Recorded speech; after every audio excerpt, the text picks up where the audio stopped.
ഡങ്കായും ഇങ്കായും ഇപ്പോൾ ഒരു തീവണ്ടിയിലാണ്. കടപ്പുറത്തു നിന്ന് അവർ ഒരിടവഴിയിലാണെത്തിയത്. അതിലൂടെ കുറച്ചുനേരം നടന്നപ്പോൾ അവർക്ക് കുറുകെയുണ്ട് ഒരു വലിയ വാഹനം നീണ്ടുകിടക്കുന്നു. വാഹനത്തിൽ നിറച്ചും മങ്ങിയ വെളിച്ചവും. ഇത് തീവണ്ടിയാണ്, മനുഷ്യർ യാത്ര ചെയ്യുന്ന വാഹനം. ഒരേ അകലത്തിൽ നീട്ടിയിട്ട പാളങ്ങളിലൂടെയാണ് ഇതിൻ്റെ യാത്ര. ഡങ്കായി ഇങ്കായിയോട് പറഞ്ഞു, നമുക്കൊന്ന് കയറി നോക്കിയാലോ ഡങ്കായി? കൊള്ളാം. ഡങ്കായിക്കും മോഹമായി. ഭൂമിയിൽ വന്നിട്ട് മനുഷ്യർ സഞ്ചരിക്കുന്ന ഒരു വാഹനത്തിൽ കയറി നോക്കുക രസകരം തന്നെ. തിരിച്ചു ചെന്നാൽ കൂട്ടുകാരോട് പറയാൻ ഒരു വിശേഷവുമായി. അങ്ങനെയാണ് ഡങ്കായിയും ഇങ്കായിയും തീവണ്ടി മുറിയിൽ കയറിയത്. മങ്ങിയ വെളിച്ചത്തിൽ ഇരിപ്പിടങ്ങളിലും മുകളിലെ തട്ടുകളിലും നിറയെ യാത്രക്കാർ. എല്ലാവരും നീണ്ടു നിവർന്ന് കിടക്കുകയാണ്. ഭൂമിയിൽ മനുഷ്യർ കിടന്നുകൊണ്ടാണോ യാത്ര ചെയ്യുക? ഇങ്കായ് ചോദിച്ചു. അവരുടെ ഗൃഹത്തിൽ ആരും കിടന്നുകൊണ്ട് യാത്ര ചെയ്യാറില്ല. ഇരിപ്പിടത്തിൽ ചാരിയിരുന്നും എന്തെങ്കിലുമൊക്കെ ചെയ്തുകൊണ്ടുമാണ് അവർ യാത്ര ചെയ്യുക. ഇവിടെ ഭൂമിയിൽ വന്നിട്ട് ജോലി ചെയ്യുന്ന ഒരാളിനെയും കാണാനായില്ല ഇതുവരെ. പെട്ടെന്ന് ചൂളം വിളി ഉയർന്നു. വണ്ടി പതിയെ നീങ്ങി തുടങ്ങി. ഡങ്കായി, ഇങ്കായി ഭയത്തോടെ വിളിച്ചു. സാരമില്ല, നമുക്ക് അടുത്ത താവളത്തിലിറങ്ങാം. ഒരുപക്ഷെ മുടിമുറിക്കുന്ന സ്ഥലം കാണാൻ പറ്റിയാലോ? അവർ തീവണ്ടി മുറിയിലൂടെ മുന്നോട്ടു നീങ്ങി. ആളുകളെല്ലാം ഒന്നിച്ചു കിടന്ന് വിശ്രമിക്കുകയാണ്. ഇങ്കായി പറഞ്ഞു, വിചിത്രം തന്നെ മനുഷ്യരുടെ കാര്യം. വിശ്രമിക്കുമ്പോൾ എല്ലാവരും ഒരുമിച്ച്. അവരുടെ ഗ്രഹത്തിൽ ക്ഷീണം തോന്നുന്നവർ വിശ്രമിക്കും, മറ്റുള്ളവർ ജോലി ചെയ്തുകൊണ്ടിരിക്കും. രാത്രിയായാലും പകലായാലും ഒന്നിച്ച് വിശ്രമിക്കേയില്ല.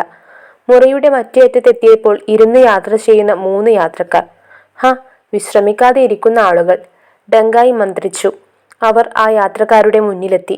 3 പേരും ധരിച്ചിരുന്നത് ഒരുപോലെയുള്ള വേഷം, തലയിൽ തൊപ്പി, അരയിൽ പട്ട, കാക്കി ഉടുപ്പുകളും.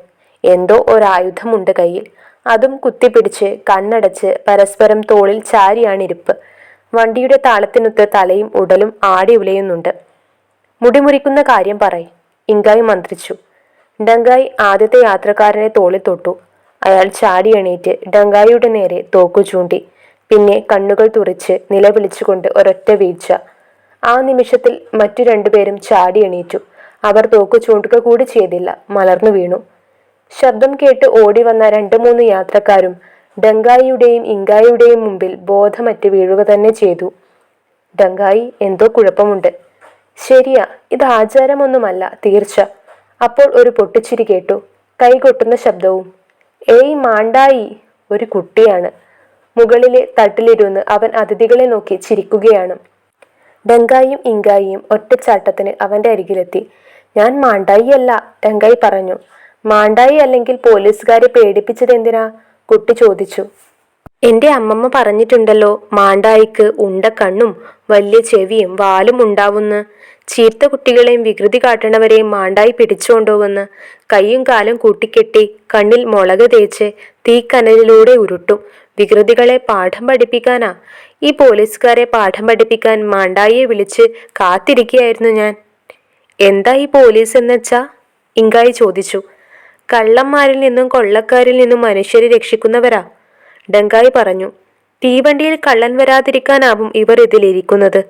പോലീസുകാരെന്താ വികൃതി കാട്ടിയേ? ഇങ്കായി ചോദിച്ചു. അവര് പാവക്കുട്ടികളെ വിൽക്കാൻ വന്ന മാമനെ വണ്ടീന് താഴെ തള്ളിയിറക്കി. പാവം പാവക്കുട്ടികൾ ഒക്കെ നിലത്ത് വീണ് പൊട്ടിപ്പോയി. അവറ്റകൾ നിലവിളിച്ചപ്പം മാമനും ഉറക്കെ കരഞ്ഞു. കുട്ടി വിതുമ്പി. സാരമില്ല, ഡങ്കായി സമാധാനിപ്പിച്ചു. എന്താ കൂട്ടുകാരന്റെ പേര്? ഉണ്ണിക്കുട്ടൻ. ഞാൻ മംഗലാപുരത്ത് മാമന്റെ വീട്ടിൽ പോയി വരുവാ. ഉണ്ണിക്കുട്ടൻ ഡങ്കായിയുടെ ചെവി പിടിച്ചൊന്നാട്ടി. മുടിയിൽ വിരലോടിച്ചു. വാലിൽ വെറുതെ തൊട്ടുനോക്കി. സത്യമായിട്ട് നിങ്ങൾ മാണ്ടായികളല്ലേ?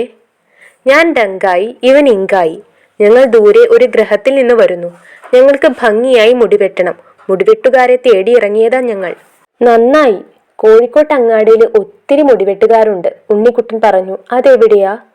ഇനി വണ്ടി നിർത്തുന്നത് കോഴിക്കോട്ടാ. എന്റെ കൂടെ വന്ന ഞാൻ കാണിച്ചു തരാം, ഉണ്ണിക്കുട്ടൻ പറഞ്ഞു. ഡങ്കായിക്കും ഇങ്കായിക്കും സന്തോഷമായി. ഉണ്ണിക്കുട്ട, നിങ്ങൾ മനുഷ്യർ ആരെ കണ്ടാലും മലർന്നു വീണ് ആദരിക്കുമോ? ഇങ്കായി ചോദിച്ചു. മലർന്നു വീഴുവേ? ഉണ്ണിക്കുട്ടൻ ഒന്നും മനസ്സിലായില്ല. ഇതാ പോലീസുകാർ ചെയ്തതുപോലെ, ഡങ്കായി പറഞ്ഞു. ഉണ്ണിക്കുട്ടന് ചിരി പൊട്ടി. പേടിത്തൊണ്ടന്മാർ. അങ്ങനെ വേണം, വണ്ടിയിൽ അപ്പം വിൽക്കാൻ വന്നവരൊക്കെ പേടിപ്പിച്ച് ഓടിച്ചില്ലേ, ദുഷ്ടന്മാർ. ഡങ്കായിയും ഇങ്കായിയും പരസ്പരം നോക്കി. ചങ്ങാതിമാരെ, അവരാദരിച്ചതൊന്നുമല്ല, നിങ്ങളുടെ രൂപം കണ്ട് പേടിച്ച് ബോധം കെട്ടു പോയതാ. അപ്പോൾ അതാണ് സംഗതി. പാവങ്ങൾ, മീൻപിടുത്തക്കാരനും ഭാര്യയും. അവർക്ക് ബോധം വന്നിട്ടുണ്ടാവോ ആവോ. നിലവിളിച്ചൂടിയ കുറുക്കനെ കുറിച്ചും മുട്ടക്കള്ളന്മാരെ കുറിച്ചും ഓർത്തപ്പോൾ ഇങ്കായി ചിരിച്ചുപോയി. എന്തേ? ഉണ്ണിക്കുട്ടൻ തിരക്കി. ഡങ്കായും ഇങ്കായിയും അവർ ഭൂമിയിലെത്തിയ ശേഷം ഉണ്ടായ കാര്യമെല്ലാം വിവരിച്ചു കൊടുത്തു. മുട്ടക്കള്ളന്മാർ ഓടിയ കഥ കേട്ട് ഉണ്ണിക്കുട്ടൻ ചിരിയോട് ചിരി തന്നെ. ഉണ്ണിക്കുട്ടന് പേടിയില്ലേ? ഞാൻ നിങ്ങളെ കാത്തിരിക്കുകയായിരുന്നില്ലേ? അവൻ ഉറക്കെ ചിരിച്ചു. ഈ മനുഷ്യരെല്ലാം എന്താ വിശ്രമിക്കുന്നത്? ഇങ്കായി ചോദിച്ചു. അവരുറങ്ങുകയാണ്. ഉറങ്ങുക എന്ന് വെച്ചാൽ ഉറങ്ങുക എന്ന് തന്നെ. ഉണ്ണിക്കുട്ടന് ചെറുതായി ശുണ്ഠി വന്നു. കോഴിക്കോട്ടെത്താറായി. ആളുകൾ ഇപ്പൊ ഉണരും. അവരെ പേടിപ്പിക്കേണ്ട. എവിടെയെങ്കിലും ഒളിച്ചു നിന്നോ. ഇറങ്ങുമ്പോൾ ഞാൻ വിളിക്കാം.